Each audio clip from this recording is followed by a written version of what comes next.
আপনি কি কখনো এমন কোনো রাতে একা রাস্তায় পড়েছেন, যখন চারপাশে শুধু বৃষ্টি আর অন্ধকার?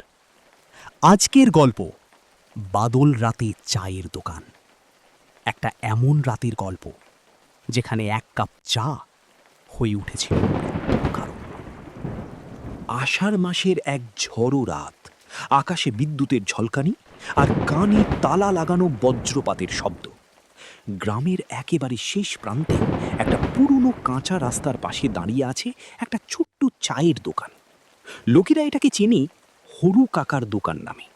দিনে এখানে ভিড় থাকে, কিন্তু রাতে, বিশেষ করে এমন ঝড় বৃষ্টির রাতে, এই জায়গাটা একদম নির্জন হয়ে যায়। হরু কাকা আজ দোকান বন্ধ করতে যাচ্ছিলেন, কিন্তু হঠাৎ তার মনে হলো আজ কেউ আসবে।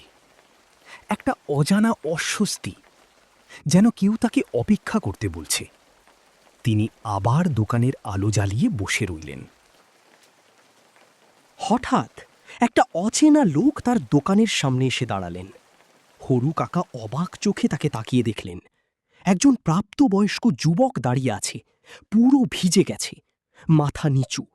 সে ধীরে বলল, এক কাপ চা হবে? হরু কাকা তাকে বসতে বললেন। যুবকটা দোকানের এক কোণে গিয়ে বসল। হরু কাকা চা বানাতে লাগলেন, কিন্তু হঠাৎ একটা ঠান্ডা হাওয়া বইতে শুরু করল।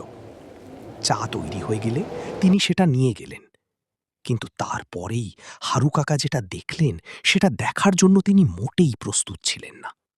হারু কাকা যেটা দেখলেন, ওর চোখ একদম লাল, আর ঠোঁটে একটা অদ্ভুত হাসি। যুবকটা বলল, আমাকে চিনতে পারছেন না? হরু কাকা কাঁপতে কাঁপতে বললেন, না। তখন সে ধীরে বলল, 5 বছর আগে এই রাস্তায় একটা ঝড়ের রাতে। হরু কাকার মাথায় যেন বাজ পড়ল। তিনি সব মনে করতে পারলেন। সেই রাত একজন যুবক আশ্রয় চাইতে এসেছিল, কিন্তু তিনি সাহায্য করেননি, আর কিছুক্ষণ পরেই সে মারা যায়।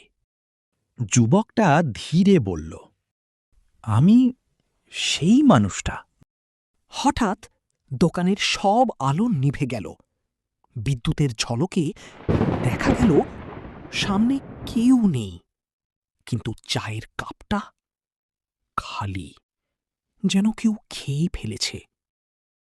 পরের দিন সকালে গ্রামের লোকেরা এসে দেখে দোকান খোলা, আর হরু কাকা এক কোণে বসে আছেন চুপচাপ।